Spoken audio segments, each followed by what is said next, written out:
I'm not going to sugarcoat this presentation, and I'm not going to waste your time going over the mountain of scientific evidence and statistics that show we, the Australian people, have been deceived. We must face reality.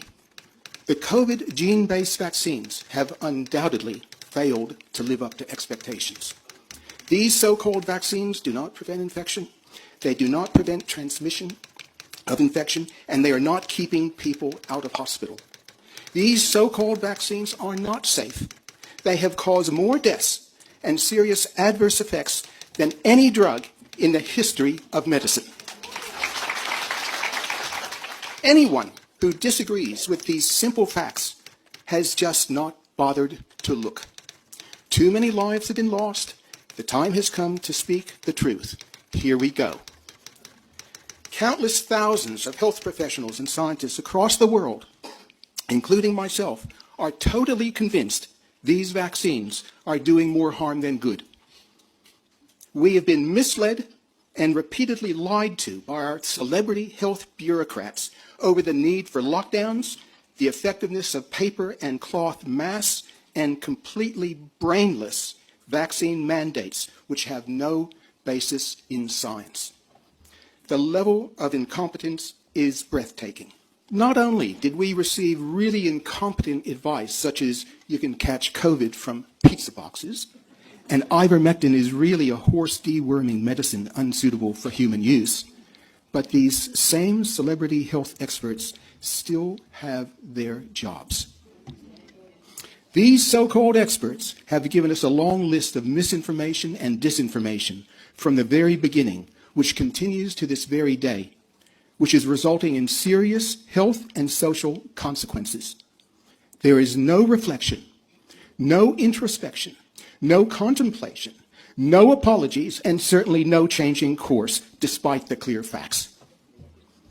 And orchestrated mass media censorship allows disinformation to go unchallenged. The media is complicit. It is shameful, deplorable, and disgraceful. But it is not only the vaccine experts and the media who have let us down. The heavily conflicted modelling experts, some right here in Melbourne, say, just think how bad it would have been if we didn't put these vaccines to be used by everyone. Millions could have died. It's like saying my donut diet was really effective. I only gained 2 kilos. Just think how much I could have gained had I not been on the donut diet. Incompetent health advice led Melbourne to become known as the lockdown capital of the world. These senseless lockdowns destroyed lives.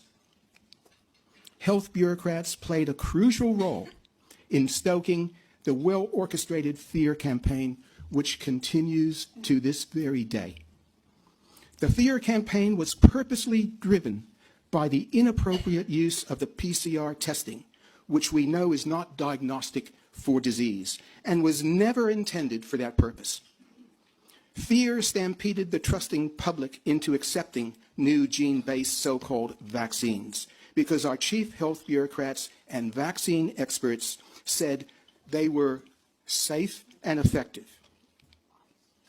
The unsuspecting and trusting public said, but why would they lie to us?